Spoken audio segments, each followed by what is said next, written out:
오늘 말씀이 정확히는 마태복음 6장 9절 상반부까지입니다. 제가 여기 보면 그러므로 너희는 이렇게 기도하라 여기까지예요. 정확히 말씀드리면. 왜냐하면 주기도문 내용을 시작을 오늘은 이렇게 하지 않기 때문에 이제 그 사회자가 이런 걸 보고 그냥 갑자기 끊어지는 느낌이어서 그래서 다시 한번 정정을 합니다. 네, 기도하겠습니다. 하나님 아버지, 정말 보잘것없는 저희들을 예수님이 구속으로 말미암아서 저희들을 하나님의 자녀로 삼아주시고 또 하나님을 아바 아버지라고 이렇게 부르며 늘 교제할 수 있는 기도의 은혜와 특권과 자격을 허락해 주셔서 정말로 감사를 드립니다. 저희들 앞으로 정말 예수님께서 가르쳐 주신 이 주기도문을 배워갈 텐데요.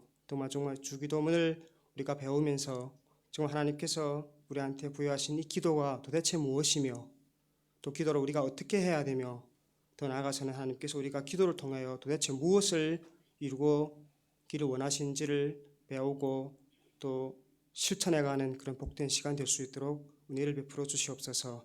특히 저희가 하나님 나라 백성으로서 이 땅에서 뭘 추구해야 할지 또 무엇을 이루어갈지를 우리가 배움으로 인해서 저희들을 통하여 또 이 교회를 통하여 하나님의 나라와 뜻이 또 이루어가는 그런 은혜를 경험할 수 있는 시간 될 수 있도록 주님 인도하여 주시옵소서. 살아계신 주 예수 그리스도 이름으로 기도합니다. 네.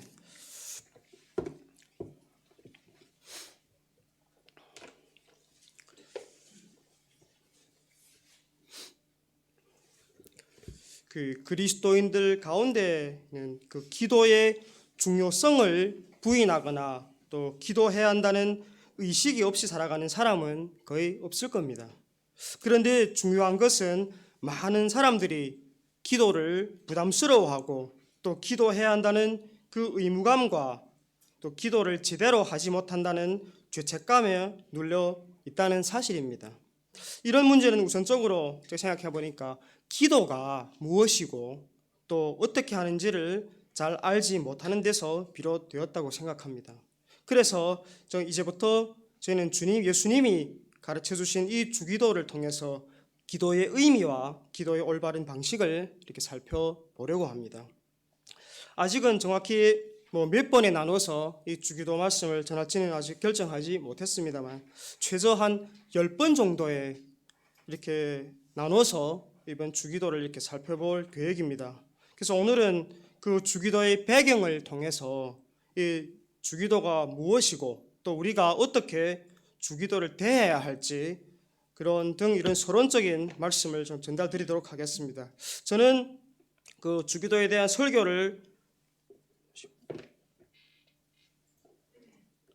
준비하기 위해서 성경 본문과 여러 책을 읽고 생각하고 묵상하면서 이렇게 시간을 보냈습니다.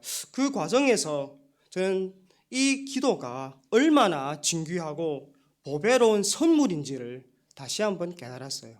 예전에 우리 주기도문을 많이 하지 않았습니까? 거의 매일마다 주일마다 이렇게 하는 데도 있고요. 근데 이번에 쭉 설교를 준비하면서 다시 그 책들을 보고 본문을 묵상하면서 다시 한번 이 예수님께서 가르쳐준 주기도가 얼마나 놀라운 선물인지를 다시 한번 깨달았습니다. 왜 그랬을까요? 왜냐하면 이 기도 속에는요, 하나님 나라로 들어가는 문이 있기 때문입니다. 그 하나님 나라로 들어가는 문이 있을 뿐만 아니라 그 하나님 나라의 풍성한 생명과 평강을 우리가 누릴 수 있기 때문입니다. 그뿐만 아니라 그 세상으로 하나님의 그 은혜를 흘려보낼 수 있는 비결이 모두 이 주기도문에 담겨져 있기 때문입니다. 그래서 평상시 기도를 우리가 잘하지 못하고 또 힘들어했던 분들에게는 이 기도가 동기를 부여하고 저는 열심을 자극할 것이라고 생각을 합니다. 또한 열심히 이미 기존에 기도해온 분들은 자신의 기도에 대해서 철저한 그 점검과 교정을 받게 될 것입니다. 그렇게 해서 모든 분들의 기도가 더 한층 성숙한 단계로 이렇게 도약하게 되리라 믿습니다. 지금까지 기도를 꾸준히 해왔든 아니든 뒤의 것은 모두 다 정말 잊어버리고 좀 앞으로 기도를 새롭게 배운다는 그런 마음으로 주님의 가르침을 이렇게 받으시기 바랍니다. 그 성경을 보게 되면 누가복음 11장에도 이렇게 주기도문이 기록되어 있습니다. 근데 거기서는요, 그 기도를 가르쳐 달라는 제자들의 요청에 응해서 예수님이 주기도를 이렇게 말씀해 주세요. 그 내용을 보시면 누가는 어떤 배경과 상황에서 주님이 이 기도를 가르치셨는지를 이렇게 분명히 밝힙니다. 그런데 이 마태복음을 보면요, 마태는 그에 대한 언급을 하지 않고 주기도를 이렇게 산상수훈 속에 넣었습니다. 산상수훈에 넣었어요.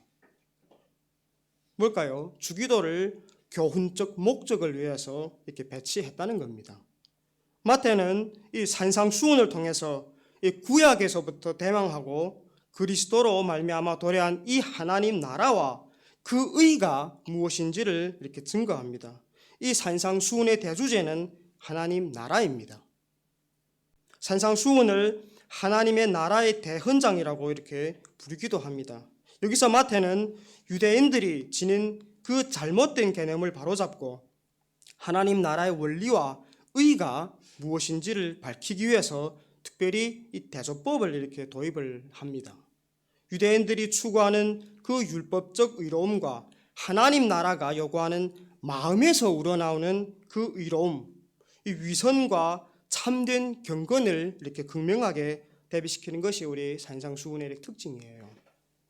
그런데 보면 이 산상수훈의 그 중앙에 뭡니까? 위치해 있다는 것입니다. 주기도가. 산상수훈의 중앙에 위치하는 이 본문에 역시 뭡니까?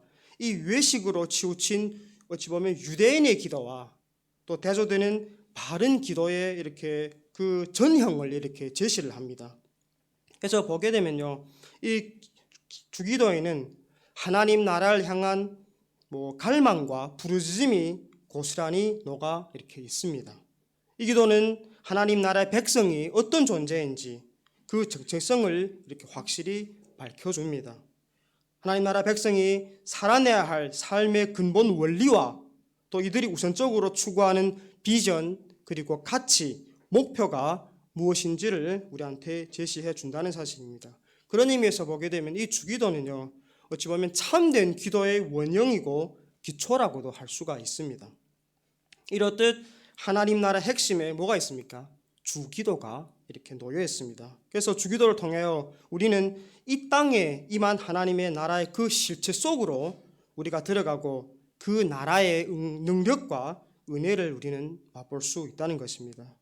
그래서 주기도를 통해서 온 땅에 하나님의 그 뜻이 이루어지고 그분의 나라가 이렇게 확장하게 된다는 것입니다. 그래서 이 주기도와 하나님 나라 이것을 이렇게 관계를 저는 하나 이렇게 연결시켜서 뭐라고 요약했냐면 주기도는 하나님 나라를 향한 부르짖음이다라고 이렇게 한번 요약을 해봤습니다. 주기도는 하나님 나라를 향한 부르짖음이다. 그래서 그 주기도문을 한번 이렇게 구성을 간단히 한번 살펴보겠습니다. 주기도는 총 6개의 강구로 이렇게 구성되어 있는데요. 그 뭡니까? 이는 세 개의 그 당신 청원과 세 개의 우리 청원으로 나눌 수 있습니다. 이게 그 우리말 성경에 보게 되면 당신이라는 단어가 다 빠져 있습니다. 근데 그 제가 자료를 보니까 원어에는 이렇게 당신이라는 단어가 들어가 있어요. 그래서 그것이 원어대로 하게 되면 이 총 6개의 주기도는 앞에 3개 당신 청원과 후에 3개 뭡니까? 우리 청원으로 이렇게 나눌 수가 있어요. 먼저 당신 청원을 보겠습니다. 첫째 뭐인가 하면 당신의 이름이 거룩히 여김을 받으시고 그리고 당신의 나라가 임하시고 그리고 당신의 뜻이 하늘에서 이룬 것 같이 땅에서도 이루어지이다. 이거 첫 번째 청원은 뭡니까? 하나님의 거룩한 이름을 송축하는 것이라고 볼 수 있겠습니다. 하나님의 성호를 찬양함으로 기도를 시작하는 거예요. 하나님의 성호를 찬양함으로. 그래서 세계의 그 두 번째로 당신 청원에서 핵심이 되는 것은 뭔가 하면 당신의 나라가 임하시고라는 그 두 번째 강구입니다. 세 번째 청원은 당신의 뜻이 땅에서도 이루어지다는 이것은 하나님 나라가 임하기를 원한다는 말과 어찌 보면 동일한 의미예요. 그래서 누가복음을 보게 되면 이 대목이 빠졌는데요. 그럼에도 주기도의 핵심 내용에는 큰 차이가 없습니다. 이것이 그래서 이 세 개의 당신 청원을 결국 하나로 우리는 수렴할 수 있는데 바로 하나님 나라를 위한 청원이에요. 이게 주기도의 첫 번째 당신 청원을 요약한 것이 뭡니까? 하나님 나라를 위한 청원이에요. 그리고 이어지는 세 가지를 보면 우리 청원은 뭡니까? 하나님 나라를 위한 그 강구에 수반되는 축복과 즉 일용할 양식과 죄사함 그리고 악에서의 구원을 이렇게 구원을 구하는 그런 내용입니다. 그래서 마태복음 6장 33절은 이 전체 주기도의 요약인 셈입니다. 이렇게 썼습니다. 제가 읽어드릴게요. 마태복음 6장 33절입니다. 그런즉 너희는 먼저 그의 나라와 그의 일을 구하라. 그리하면 이 모든 것을 너희에게 더하시리라. 그리고 그 앞에 바로 앞에 6장 32절은요. 이 말씀에 어찌 보면 서문 역할을 합니다. 들어보세요. 이는 다 이방인들이 구하는 것이라 너희 하늘 아버지께서 이 모든 것이 너희에게 있어야 할 줄을 아시느니라. 이는 오늘 우리 읽으신 마태복음 6장 6절에서 8절이 이 주기도문의 서문 역할을 하는 것과 비슷한 구조예요. 오늘 6장 6절에서 8절은 뭐랍니까? 또 기도할 때 이방인과 같이 중언부언하지 말라. 그들은 말을 많이 하여야 들으실 줄 생각하니라. 그러므로 그들을 본받지 말라. 뭐랍니까? 구하기 전에 너희에게 있어야 할 것을 하나님 너희 아버지께서 아시느니라. 하나님 나라와 그의 의를 먼저 구하면 이 모든 것을 더하실 것이라고 하셨습니다. 하나님 나라를 구하는 것이 이 모든 것을 얻는 길이에요. 하나님 나라에 대한 청원에는 우리에게 필요한 모든 것도 이렇게 포함되어 있습니다. 즉 하나님을 위한 그 당신 청원이 우리를 위한 이 기도에 우선해야 된다는 의미입니다. 이게 우리가 주기도문에 어떻게 보게 되면 구성과 구조와 내용으로 어떻게 보게 되면 주기도문입니다. 그런데 우리는 제가 이렇게 생각해 보니까 너무 쉽게 이렇게 주기도가 아닌 이렇게 나기도를 드린다는 생각이 들었습니다. 주기도가 아닌 나기도. 주님의 소원과 뜻이 아니라 내 소원과 욕망을 이루고자 기도하는 것 같습니다. 우리는 주님의 나라가 임하고 주님의 뜻이 이루어지게 해달라는 그 간구인 당신 청원에는 별로 마음을 두지 않습니다. 그보다 우리 자신의 필요와 평안과 행복을 위한 기도에 온 마음과 관심을 기울이는 것이 아닌가 생각됩니다. 우리 기도가 궁극적으로 지향하는 것은 하나님이 아니라 나인 것 같습니다. 이 우리 나 기도가 주 기도로 우리가 바뀌어야 합니다. 이 오늘 본문에서 지금 말하지 않습니까? 오늘 본문에서 주님이 지적하신 이 외식하는 기도의 문제도 기도의 도구화에 있다는 사실입니다. 오늘 6장 5절 보십시오. 뭐랍니까? 또 너희가 기도할 때 외식하는 자와 같이 되지 말라. 저희는 사람에게 보이려고 회당과 큰 거리 어귀에 서서 기도하기를 좋아하느니라. 기도는 하는데 뭐 합니까? 뭘 좋아한답니까? 외식하는 자처럼 사람들에게 보이려고 어디서 합니까? 회당과 큰 거리에 서서 기도하기를 좋아한다. 기도하기를 좋아해요. 하지만 문제투성이 아닙니까? 지금 예수님께서 이걸 지적하면서 이걸 뭐랍니까? 이 문제는 기도의 도구화라는 게 뭡니까? 그것은 우리 안에 가장 강한 욕구인 인정 욕구를 채우는 도구로 기도를 이용하는 태도와 그런 마음을 말합니다.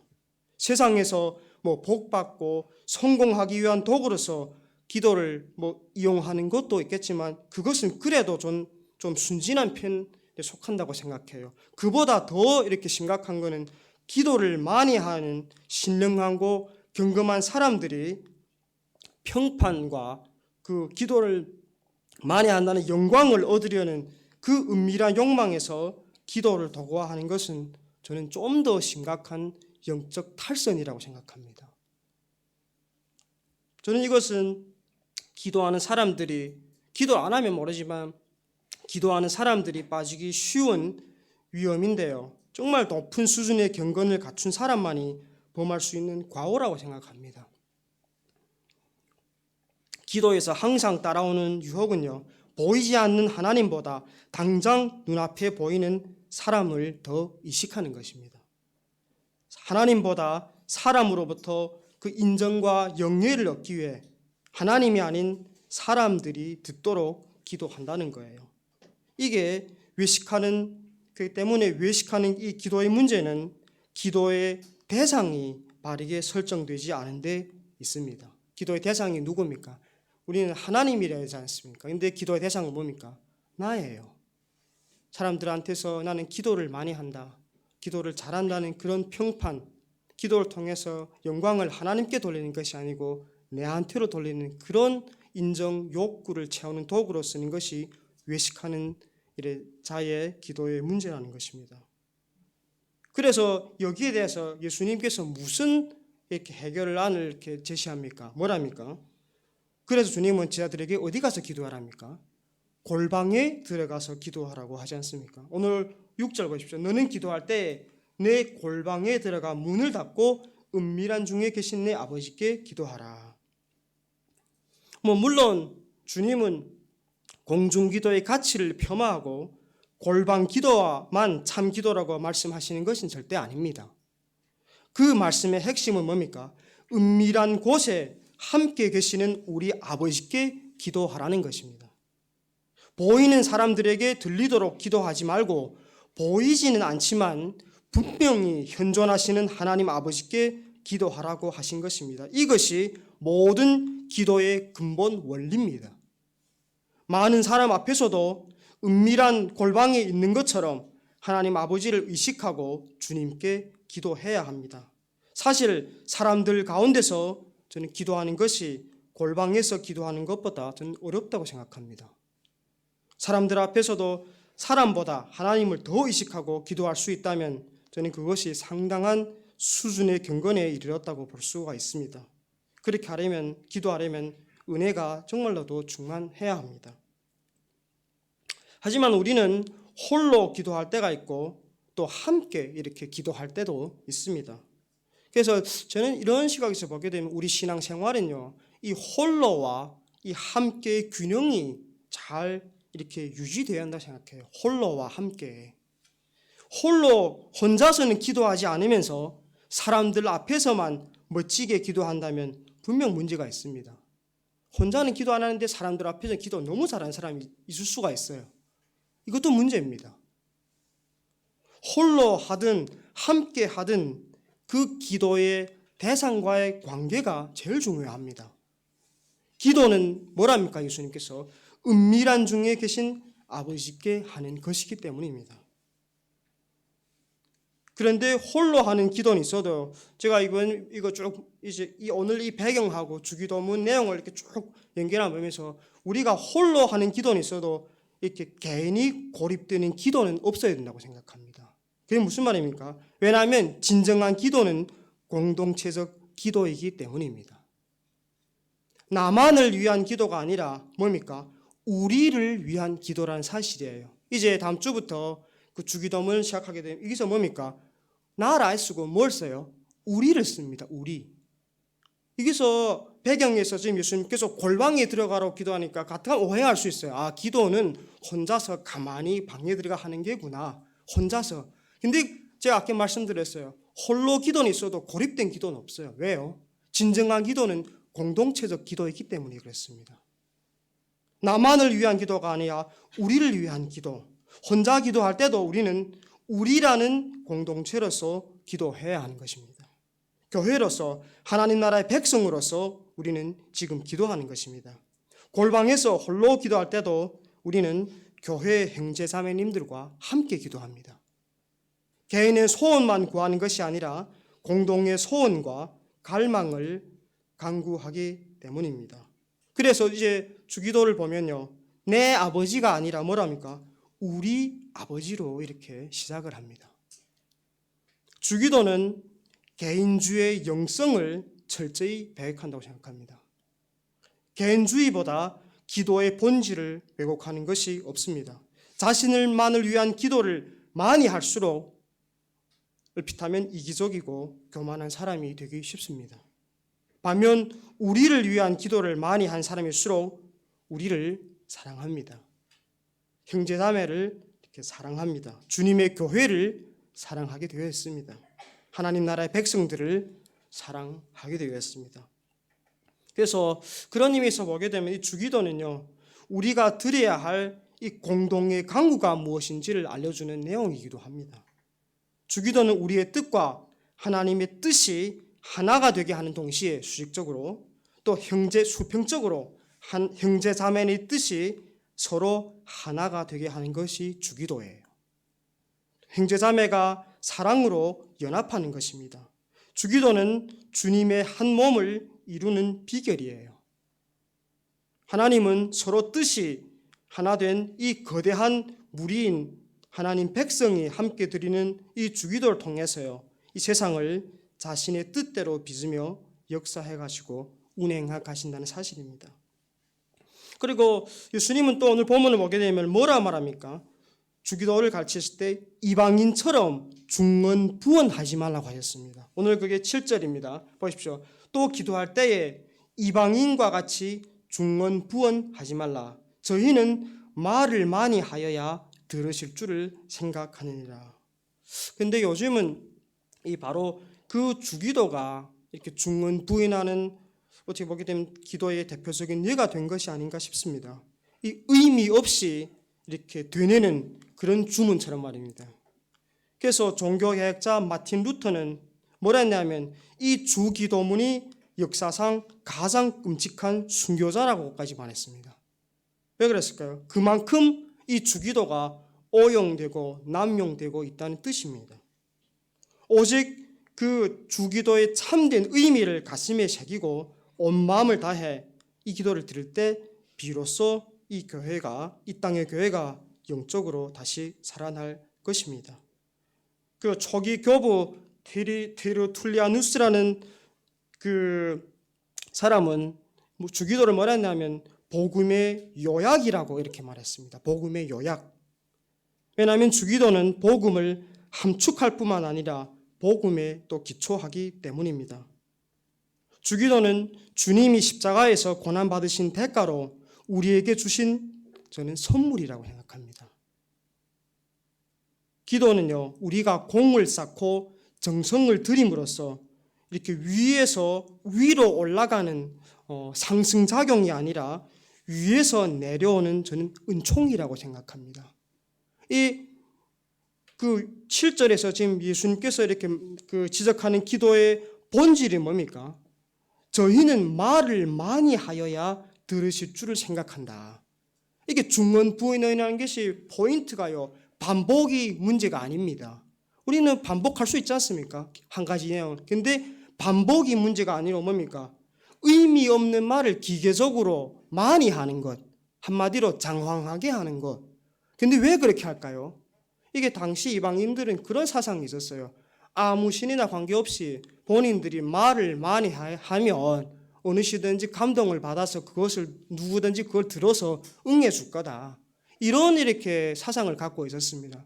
그래서 말을 굉장히 이렇게 우리말로 요즘 말하면 영혼이 없다. 그런 말 쓰지 않습니까? 그러니까 영혼이 없는 말을 계속 이렇게 많이 하고 장황하게 한다는 거예요. 예수님께서 지금 지적하는 것이 그겁니다. 반복이 아니고 뭡니까? 기계적이고 무의미한 말을 많이 하는 것. 왜 그게 문제됩니까?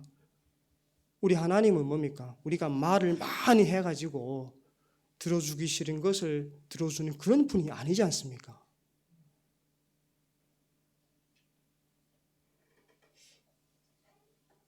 오늘 이 본문에서 저는 보면서 묵상하면서 얻은 참 감동받은 뭡니까?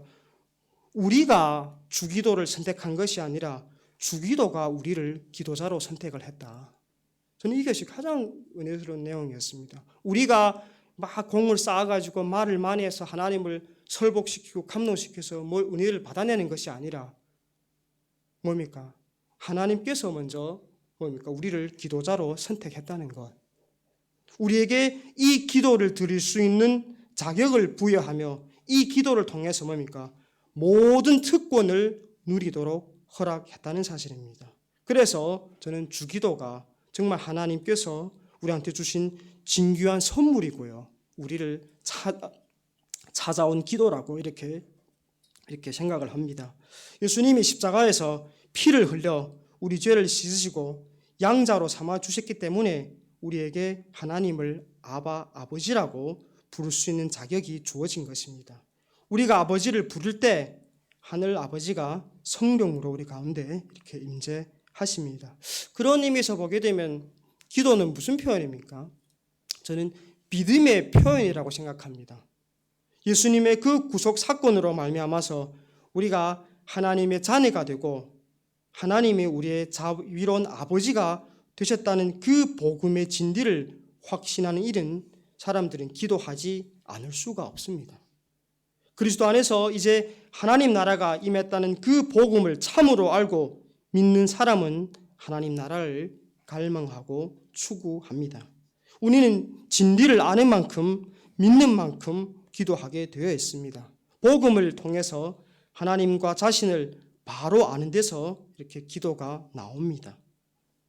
하나님을 아는 지식에서 우리가 기도가 나오고 기도가 하나님을 참으로 아는 길이 이렇게 된다는 사실입니다.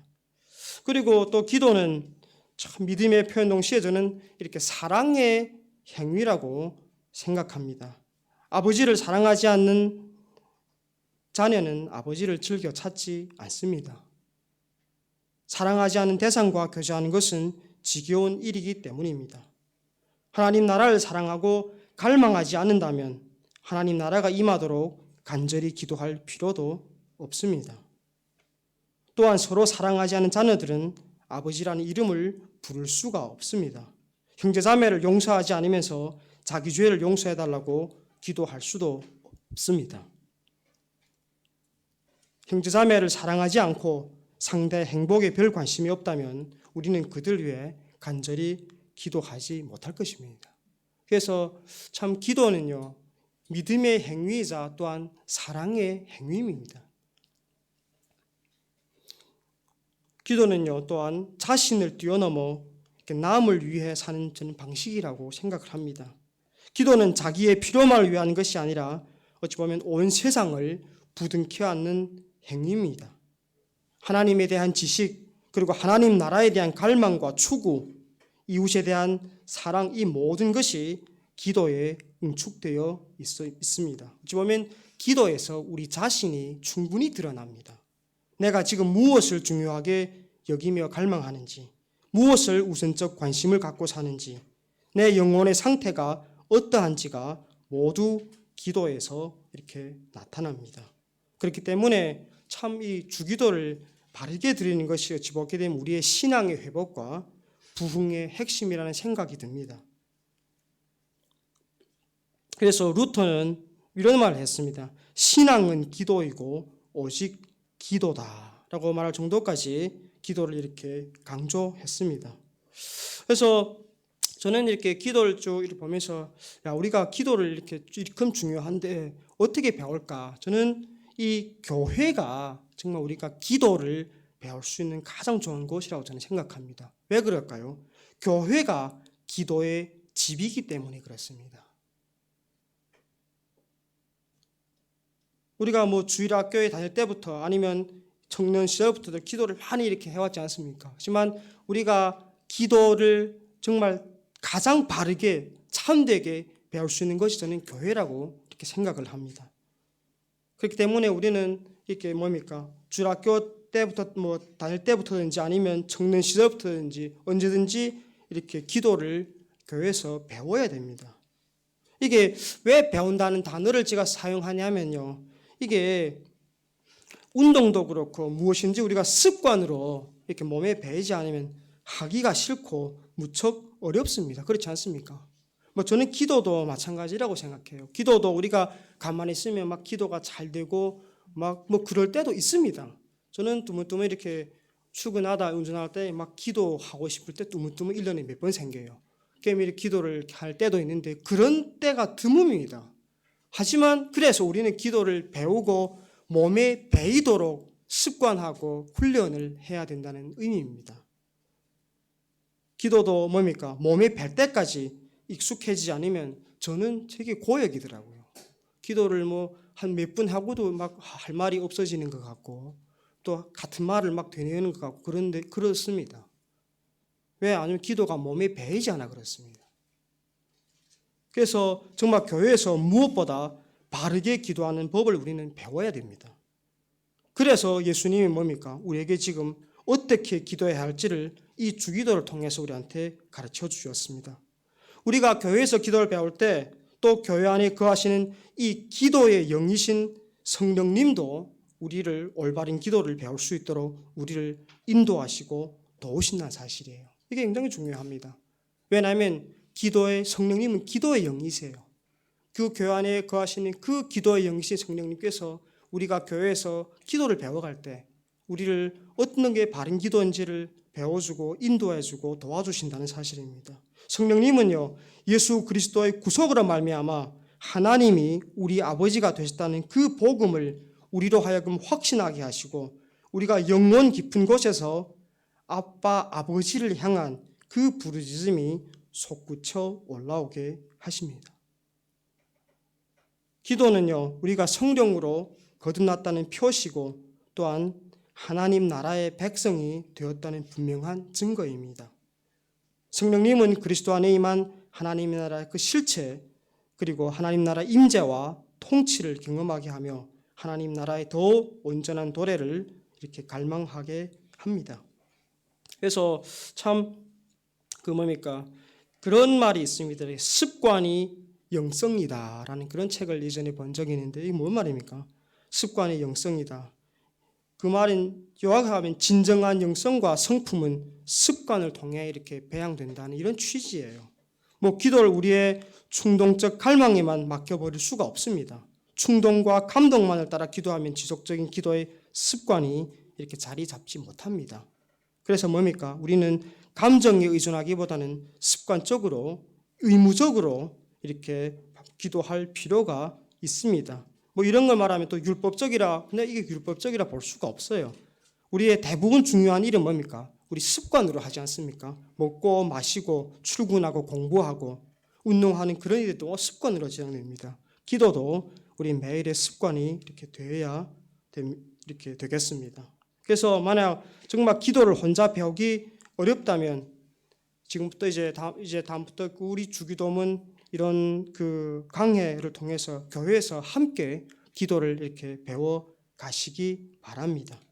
정말 기도의 영이 충만히 임재하고 운행하시는 이 교회 그리스도의 모임에서 함께 기도하는 만큼 기도를 저는 잘 배울 수 있는 방법이 없다고 생각합니다. 이 과정에서 우리는 하나님이 주기도를 통해 의도하신 우리가 마땅히 되어야 할 그 모습으로 우리를 빚어져 가실 겁니다. 그리고 하나님 나라를 향해 부르시는 그 주기도를 통해서 하나님과 함께 이 세상을 다스리고 섬기는 영광스러운 사명을 수행할 것입니다. 사랑하는 성도 여러분, 주기도는 하나님께서 우리한테 주신 귀한 선물입니다.